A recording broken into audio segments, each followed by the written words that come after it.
In the building soil module, what we're looking at is getting an understanding about what the composition of soil is and the processes responsible for creation of soil, and how in our production systems we can design them in a way that helps build the soil. Earlier when we were looking at global warming, we were talking about how if we can draw the carbon dioxide out of the atmosphere through photosynthesis from plants and store it in the soil, we can help reverse the impact of global warming. So it's that'll be part of the thought behind what we go through is really harnessing or understanding soil, the processes that go in it, and how we can harness those processes to build soil, increase the fertility of that soil, the production output of that soil, and have beneficial side impacts such as reversing global warming as a result of our production. So we can grow healthy soil, healthy crops, and reverse global warming all in one go. So it's a great topic to understand, and it's often said that the most important resource any society has is its soil.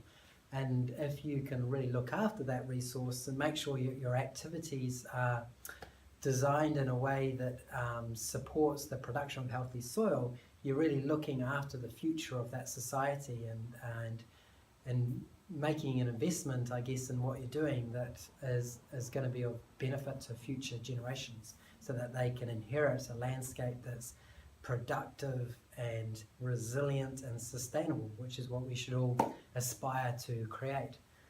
So there's a few things to go through with understanding soil and the parts to building soil. The first one really is the compositional soil. So if you look at soil in a healthy soil, what should it be composed of?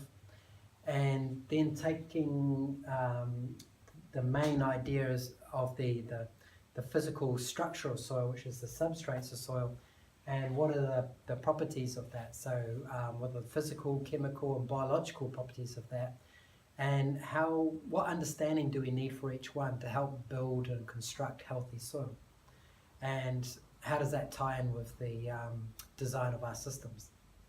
So the first thing really is the compositional soil. So in a healthy soil, about 50% of the soil is substrates.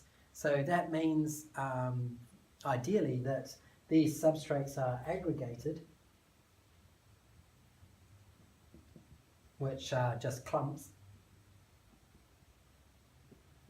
and those aggregates are created by the biological sticky substances from worms and mites and arthropods and all these different living things, and the excretions and waste products in the soil. They're sticky, and they bind together the substrates into aggregates. So aggregated clumps creates lots of spaces in the soil. So really the way to achieve this ideal soil composition is by having a rich biology in that soil that will create all those sticky glues that will aggregate the soil into these clumps or these aggregates, and that will allow 25% of the space of that soil to be occupied by water and air. And they're all very dependent upon the biological system. So without that biological system and all the carbon that they put into the soil, the soil will lose its water holding capacity. So without that carbon in the soil loses its ability to store water like a sponge. It will just flow through the soil quite quickly, or run off the surface of soil, depending on the physical properties of the soil. But yeah, in the ideal situation, 25% of the space of the soil is water, and that water is really essential because plants need it, all living things need water, so it really sustains the life in the soil as that water that's in the soil. The air that's in the soil will allow the water to flow through the soil so that it doesn't pool and stagnate in the soil, which will block out the oxygen and will allow the gases to circulate through the soil, and those gases will support respiration. So respiration is when living things like plants or you and I breathe in oxygen, and we use that oxygen to break down the food that we absorb to release the energy that's in it. So it's not respiration as in breathing, but it's respiration as in making use of the gases that we breathe in to break down food to release the energy. So all living things need to do it. All living things need to break down food to release energy, and we use those energies, that energy to support our biological processes. And for the organisms that are in the soil, the ideal environment is 25% of the space of the soil to be air, and the only way you get the air and the water being close to 25% is by the substrates being aggregated by the sticky glues from biological organisms, and that allows that structure, that ideal structure for the soil composition. So if we take that one step further and we really break down the soil into the physical, biological, and chemical properties, that helps guide us in how we can create the most ideal circumstances within that soil that will support the building of the soil and the supply of nutrients in that soil, which will allow for good plant growth and therefore the production of resources to get from that system. So the physical properties of soil is, to understand the physical properties of the soil is to understand the composition of sand, silt, gravel and clay that are in your soil. And depending on the various compositions of each one will determine the characteristics of that soil. So for example, if your soil has got a lot of clay in it, it's going to hold on to a lot of minerals, so it's going to be a mineral-rich soil. But because clay is so fine, it will form such a compact layer of soil that it won't allow for good water or air circulation. So it won't create a soil composition which will be favourable for growing things. So ideally what we're trying to create in whatever compositional soil we have is to create this recreate this ideal soil composition, which we call a loam soil. So a loam soil is a term for it has a nice composition, so it has a good balance of sand, silt and clay. So I'll go through the others. So a clay is good for holding on to minerals, but it's so fine that it creates a very compacted soil, so it doesn't allow good water and air circulation. So ideally, to create a good loam soil, you want to balance the amount of clay that's on your soil with sand, silt and gravel. And there's lots of different ways to achieve a loam soil. So you might have a good balance of clay and silt, and if there's say 60% silt and 40% clay, that's one way to create a loam, and that would be a silty loam soil. And that creates a nice balance of soil size between the clay and the silt, which will allow for fairly good water and air circulation if you develop a good level of biology in that soil that will open up, which will form aggregates and help open up the structure of that to allow more water and air to circulate. But if it's just clay soil, pretty hard to work with just clay soil because it's so compact. You can get life going in it, and that will open it up, but it will be pretty hard to achieve that level of composition in a purely clay soil because it's so fine and so compacted. So it wouldn't be a very good agricultural soil. It would be a lot better if it had more silt in it, or better yet, if it had something a bit bigger, so sand or gravel. And it doesn't necessarily need to have clay in it, but having clay in the soil helps hold on to the minerals. So I guess the ideal composition would be about a third of each. So if you've got a third clay, a third silt, and a third sand, that would be your ideal composition. And if you're in a place where that is the composition of your soil, you're very lucky, and that's going to be easy to work with. And if you get the life going in your soil and form these aggregates and have the recycling of nutrients in your soil, you've got a great place to work from. It's not necessarily what you'll inherit. It could be this great composition, but it could still be quite a barren soil. But it's providing you the building blocks to create a nice soil from, if it's not already a nice soil. But the further you deviate away from this ideal composition, it can be harder, which is, I mean, you know, you're only representing maybe 5% of all agricultural land would be this ideal composition. So most of it's not. And you can have really good agricultural production from other balances. But it just makes it a little bit harder to work with the biology to create that ideal soil composition. But there's lots of other compositions that are still good. You know, you can have clay and silt, or sand and clay, or silt and sand, and you know, roughly 50-50 composition of all of these different types will all be considered loam soils of different natures. And if you can get the biology going in that soil to create these aggregates and open it up, they can all produce really good agricultural soils. So really the take-home message here is understand the composition of your soil, so how much sand, silt and clay you've got in it, and that will help just know what you've got to work with.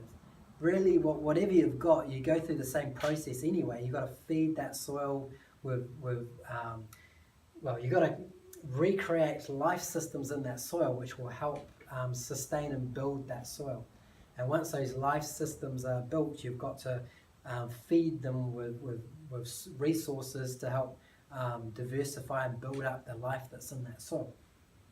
And you've got to do that in any soil, regardless of what it is.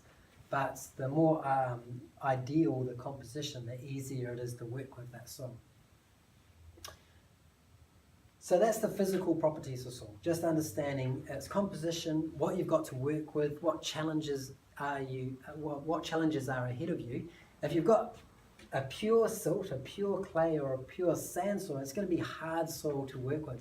Not impossible, and there are, you know, great examples out there of production systems that you can work in those soils, but they tend to be more specialized. There's only certain species of plants that will work well in those types of soils, so it limits the diversity that you have to work with. So you're working with a smaller palette, which could be a good thing. Instead of having an overwhelming diversity of all these kind of things you can work with, like in Wanganui, we can pretty much grow anything.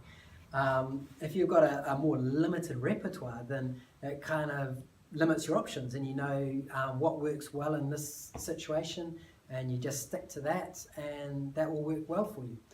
But yeah, the more ideal it is, the more you can grow in that environment. So the more possibilities you have to you, and the more easily you can create this nice soil composition. So the chemical properties of soil are what nutrients and minerals are in the soil. So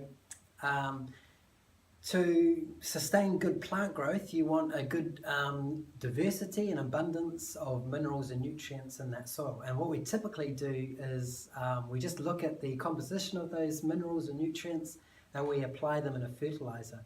So we recognize that for plants to grow well, they need these lists of minerals and nutrients. So we provide that in a fertilizer. But what we don't really appreciate is the complexity that's going on in that soil. So how those minerals and nutrients can be supplied by creating the environment within the soil for the biological system to function at its optimal rate, and to feed it the correct resources, so that those minerals and nutrient resources are being recycled and stored in that soil and made available in a plant absorbable form at a very slow rate that's just perfect for the plant's growth. And we just can't recreate that system, no matter how intelligently we provide our fertility, our fertilizer management system. We just can't recreate it. So even the most perfect organically sourced biological fertilizers can't replicate how perfectly those minerals and nutrients are provided to plants through a correctly and healthy soil with all the dynamics of interactions between those living elements of the soil. But typically what we have done in the past is a lot worse than the ideal. We've created these salt-based chemical fertilizers with basically just nitrogen, phosphorus, and potassium. So the old NPK. So if we look at NPK, we've got nitrogen, phosphorus, and potassium.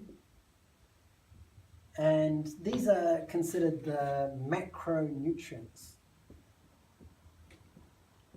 So they're some of the most important nutrients to support plant growth. They are used to build proteins, they're used to support enzyme function, they're used to promote good fruit growth and good seeding and good reproduction, so growth of flowers. So these nutrients are really important for plants. They're called macronutrients because they're the nutrients that were required in the highest amount. So earlier on in our agricultural evolution, when we applied these fertilizers, the soils were generally a lot healthier, and they had a whole spectrum of other nutrients and minerals in those soils. And when we supplied these NPK and salt-based chemical fertilizers, the plants grew really well because these were the ones that they really needed, and there was all these other nutrients already in the soil. So these salt-based fertilizers, what happens when those salts are applied to the soil, they get absorbed in the water. So all salts can dissolve in water, so they dissolve in water. And they break down into ions. And these salts, are generally, you got your hydrogen ion, which is acidic, and then bound to that hydrogen ion, you've got various negative ions, such as your NPK and other minerals that they add to that fertilizer. So these can be absorbed by the plant, or largely they get washed away. But you get a build-up of this other part of the salts, the hydrogen ions, that acidifies the soil, so that over time, with the application of these salt-based fertilizers, the soil is acidified. And a lot of agricultural plants don't like acidic soil. Blueberries love it, but not many other plants do. So if your soil becomes too acidic, you're changing the environment in a way that a lot of your production plants don't like, and it will stress them, and they'll grow less well, and they'll be less abundant. So that's one of the problems with prolonged use of an NPK dominated fertilizer that's based on a salt, is that it will acidify your soil. The other thing is these salts are not from a natural source, so they're from synthetic sources, and when they're absorbed into the soil profile, they harm the biology that's in the soil, so they have a negative impact on the biology of the soil. So that soil that was once functioning healthily and providing these nutrients and recycling these nutrients in the soil is getting damaged by those fertilizers, and they're getting killed off, and then therefore the soil is getting poorer. So its composition it's losing that composition. It can no longer form aggregates, so it will start to get compacted. There'll be less water and air available in that soil. The storage of nutrients that biology was storing in that soil will be diminished, and with erosion and leaching of the soil. They'll get washed away. So the soil is becoming poorer in quality over time, and more reliant upon a constant input of these fertilizers, because the biological systems that were providing the fertility in that soil are getting killed off. And that means you're more reliant upon the artificial source of those nutrients through fertilizers and stuff. But the more you apply these fertilizers to it, the worse the impact on the biology on the soil, the poorer the composition of the soil, the harder it is for anything to grow in that soil, the more it gets eroded by weathering, because less things can grow in that soil, because you're providing poorer habitat for them, but also because you're tilling and eroding that soil and planting just one crop all the time. So there's all these accumulating practices that we have adopted in our past of agricultural production in the last 100 years mainly, with industrial agriculture, that diminishes, depletes and erodes the soil and makes that soil harder to sustain a healthy and sustainable food production system. So it's really our challenge in the next phase of our agricultural evolution, is to work on ways that we can provide the chemical fertility to the soil in a way that is sustainable, builds the soil, enriches the biology of the soil, and supports a complex assemblage of life on top of that soil in which we're extracting resources from. But the only way to get that is by building good soil first. So, yeah, really, we'll go through the biological properties of the soil, which is the way to really understand this well. But I guess while we're still on the topic of chemical fertilizers, there will be times where you've got a soil it's not in a good state, and you want to kickstart the production of that soil, and you might want to apply a fertilizer just to kind of get it to a point where you can get production off it and utilize that production in a way that will build the biology in the soil. And in that case, the sources of fertilizers that you could use would be more organic, biology-based ones. So the ideal fertilizer, so if we rub off all this NPK salt-based stuff, the ideal fertilizer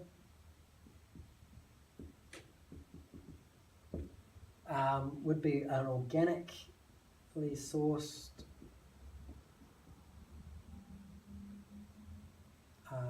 natural fertilizer. Could be blood and bone, could be seaweed, could be compost tea,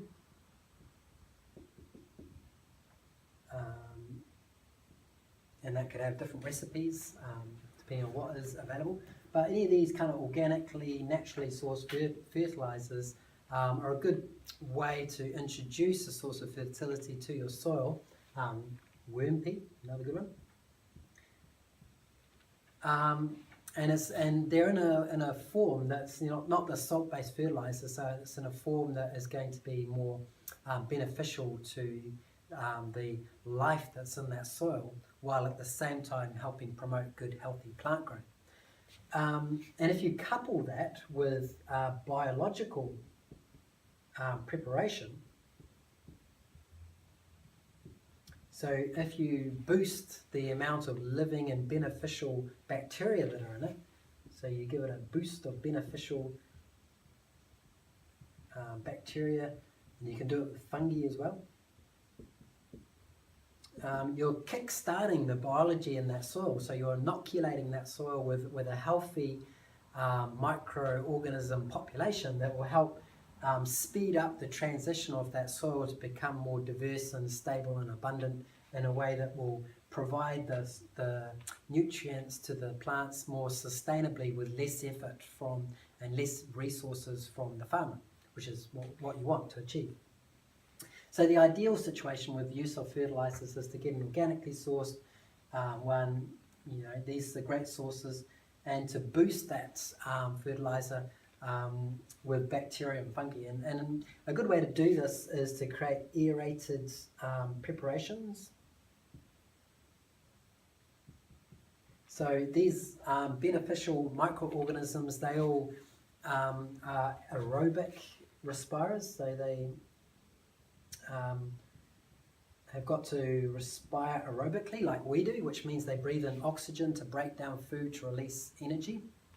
And in a healthy soil should be dominated by aerobic respiration, because it should have 25% air, should have lots of water, should be lots of nutrients in the substrate. So it's creating an environment which favors aerobic microorganisms, because the opposite is the anaerobic ones, and they're the ones that smell terrible when they break down things. They ferment so they can digest organic matter without oxygen, but they create a condition or environment within that soil that is not very favourable, at least immediately, for production of crops from.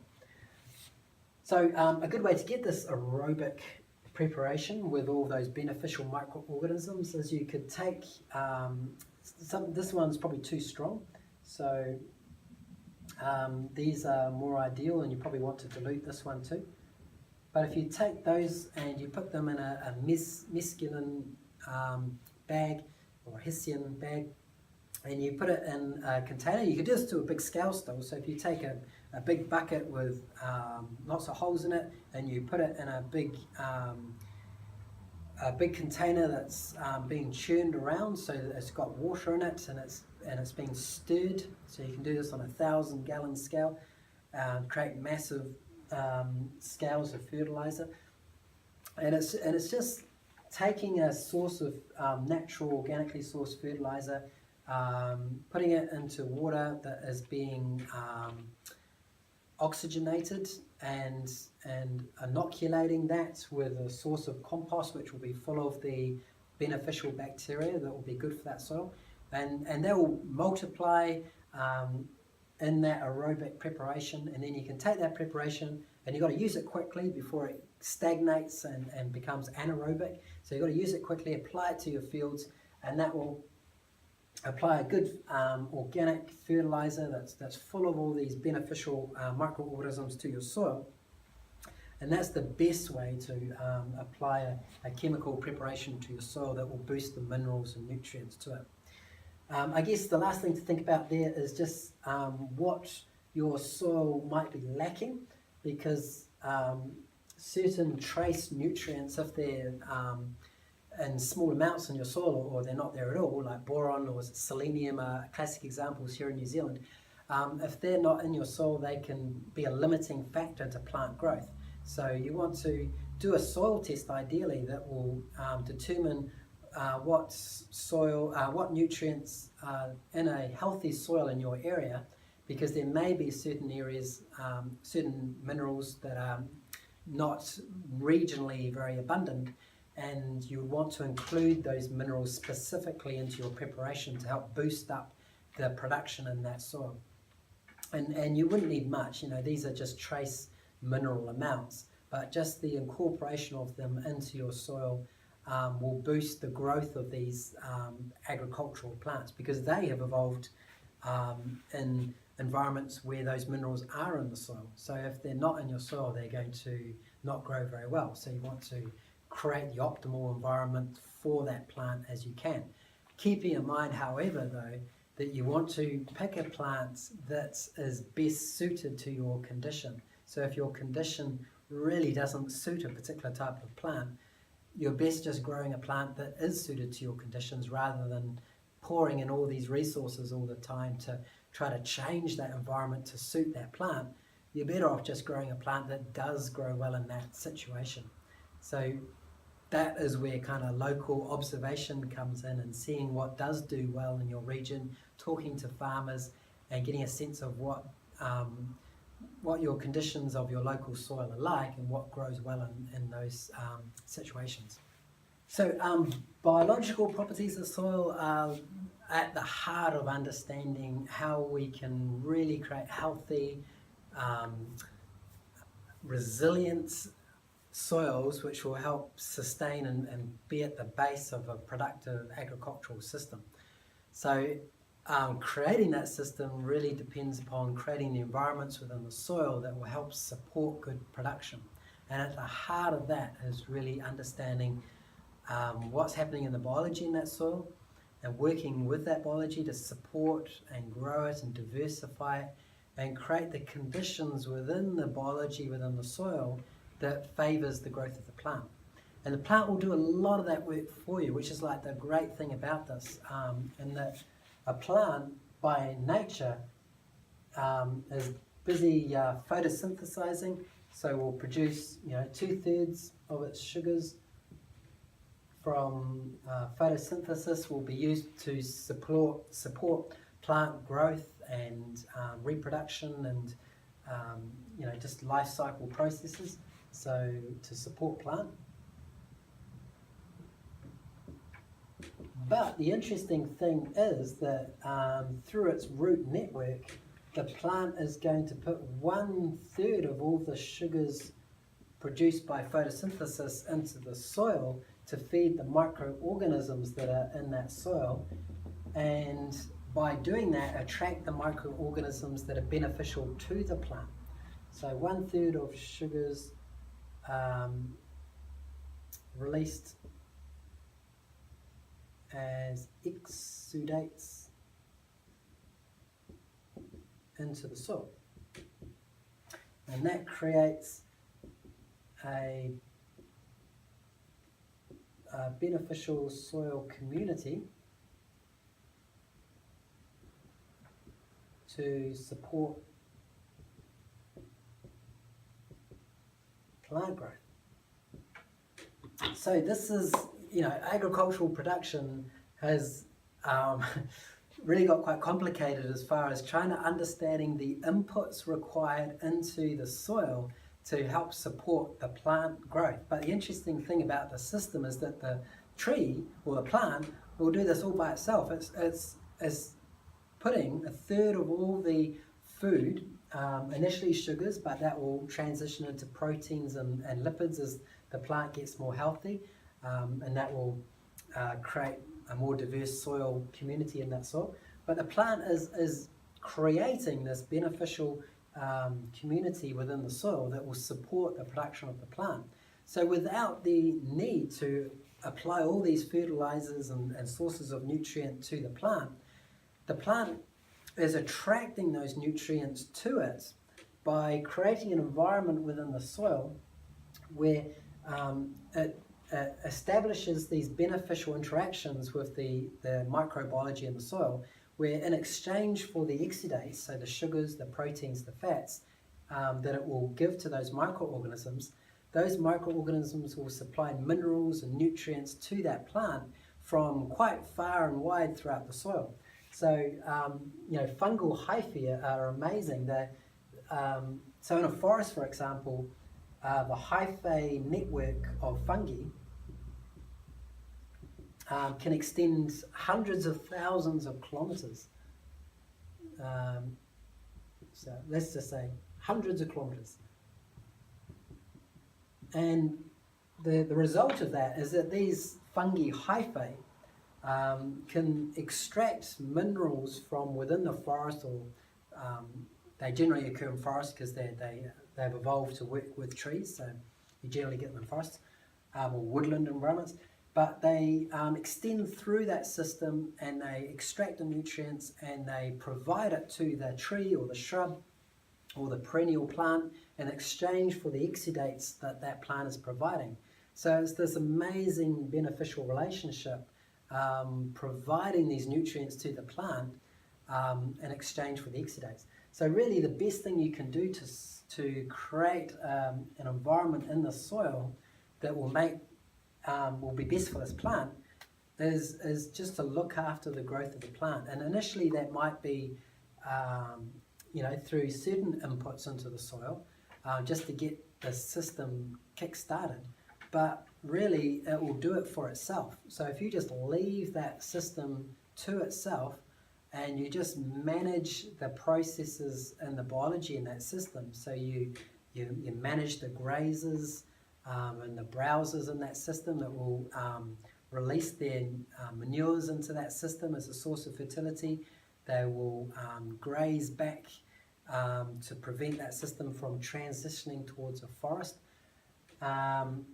If you create a nice diversity of plants that will all, act as a guild and mutualistically benefit each other and further help create this beneficial soil community. If you just work with the biological processes that are in that system and nurture them and create the environment they want to create and just leave them to do it largely without always coming in and disturbing it all the time, but just supporting it to establish itself, you'll create this abundance within the soil community that will supply the plants with everything they need for free.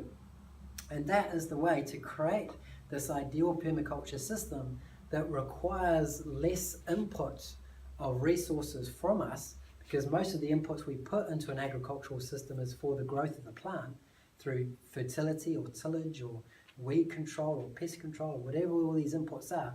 We're trying to create this ideal condition for the growth of the plant.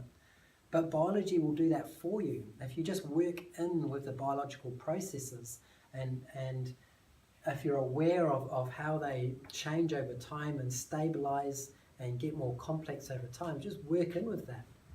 You can cut out all that input of resources that you would normally need to put into that system and just work in with that biology.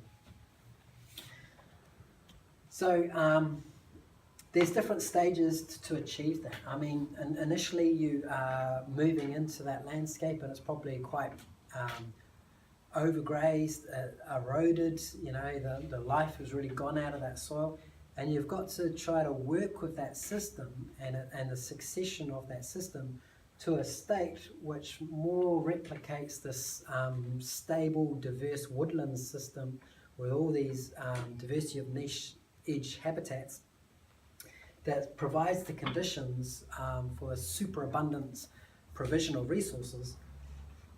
And you want to nurture the transition of that environment that you have inherited towards this stable and diverse and productive environment, which will largely take care of itself through the careful placement and movement of resources around that landscape.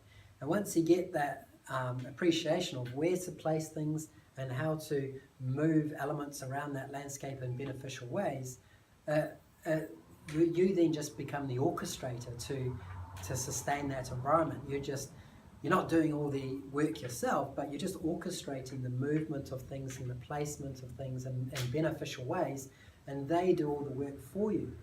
And therefore, the amount of resources and energy you're putting into that system become reduced severely or removed entirely.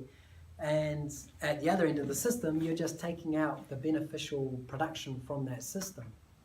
And there's lots of benefits to that. I mean, one benefit is that you don't need to, you don't require so much resources from that system, so you can make more provision of habitat and sharing of resources with wildlife and for fair share within your community. You don't need to take everything out of that system for your own consumption, because the production of that system required less input from you.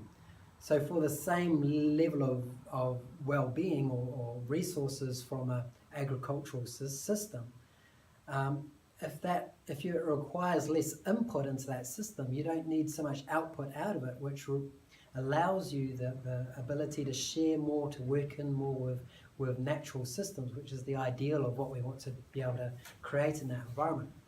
So, and that only comes from an appreciation of developing this complex biological system.